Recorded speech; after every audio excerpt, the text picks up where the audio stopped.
Okay, 0 Hour. A bit of an epic, this one. Quite a long song. A lot of different sections and things like that. It was longer, wasn't it? It was, yeah. But we decided to shorten it down. I think the bits that we chopped out of it, although some of the bits were quite good, I think it just made it a little bit too long-winded.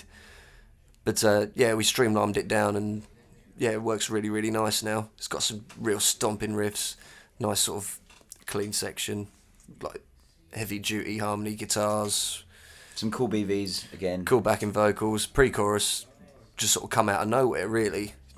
Like, we decided to sort of change up the melody, like, last minute in the studio, added the harmony, and it just soars now. It sounds really cool. So, yeah. Also, Scott was...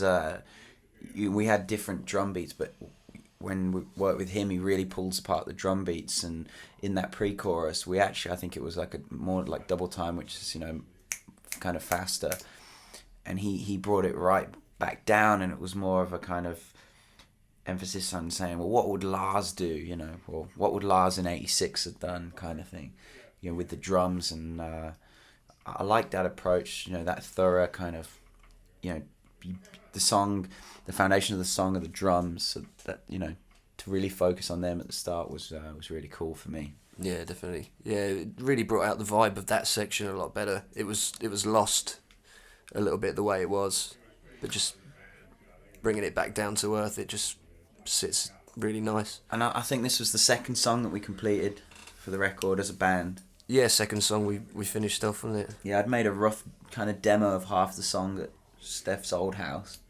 Mm.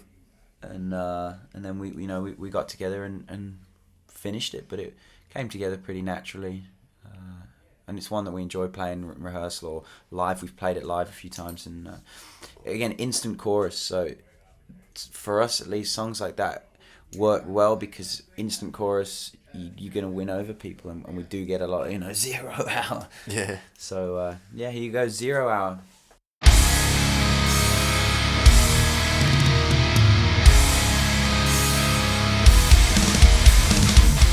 I like the way those snare rolls have come out there.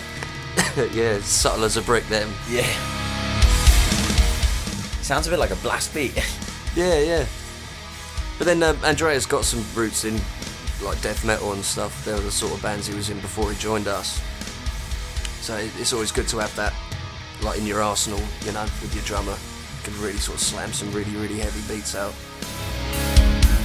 Now this bit is interesting for me with these clean guitars because it's the first time we've ever done anything with a loosely kind of chromatic vibe. Yeah, the way the chords just creep up and down.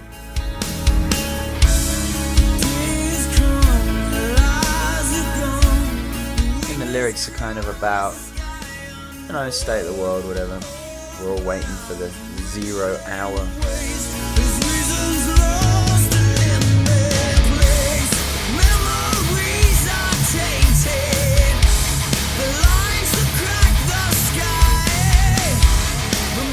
This is where we crash in with this pre-chorus. Again, you're hearing both of our singing voices here. Like, I didn't record these BVs, and I think that gives it a certain texture. When it's one voice and it's the same voice, so obviously you have a different voice. Yeah, it thickens it up. It makes it sound more organic as well. And again, it'd be how we do it live. So what you hear on the record is what we would rehearse in, and it's what you'll hear at a gig, you know. Yeah.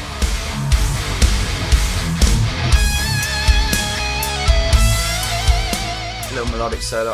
I think once we'd rearranged the song and got it as it is now, I think it's better to have those heavy power chords than just having clean guitar. I think it just makes it more interesting.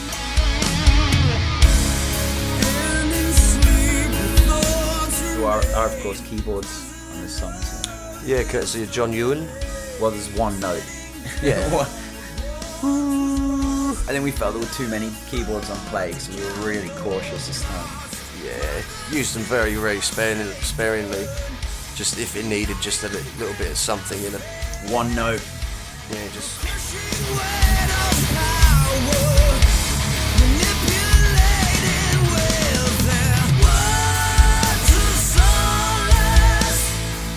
So I'm talking about where the groove kind of sits back, which was Scott.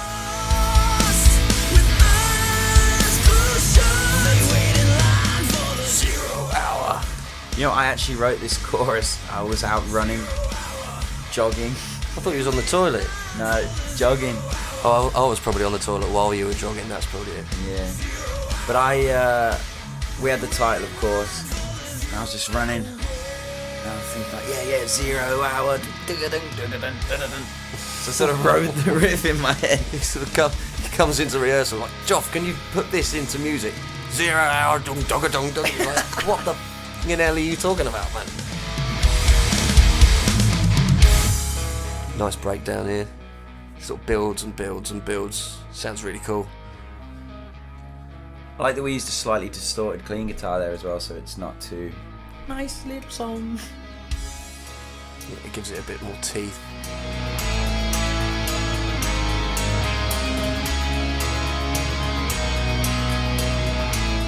This is where you're going to need that loop station live.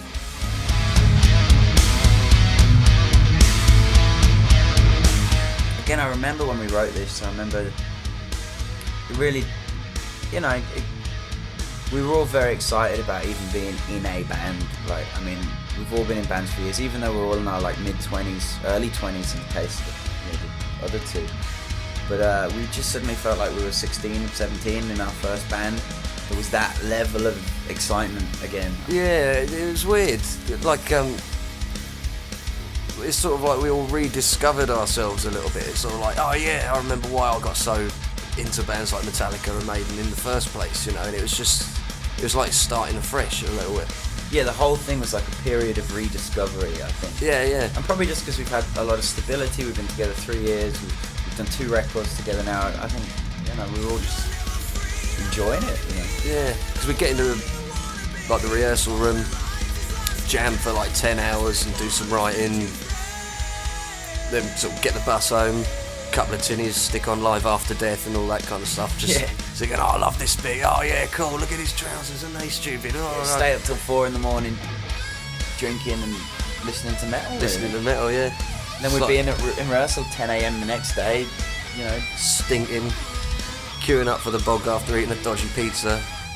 Oh yeah, you actually got banned, didn't you, from using the toilet? Yeah, they banned me. It was gnarly. There's one band that was using the rehearsal room after us kicked off, didn't they? Yeah. So is that Savage Messiah bit in again? Oh, I'm not going in there until that smell's gone.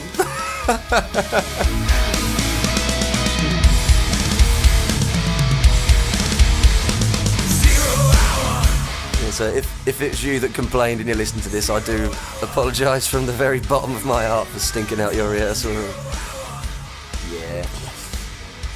Also, you might notice this is the first song, maybe not the first song, but a song that has literally no falsetto vocals in it.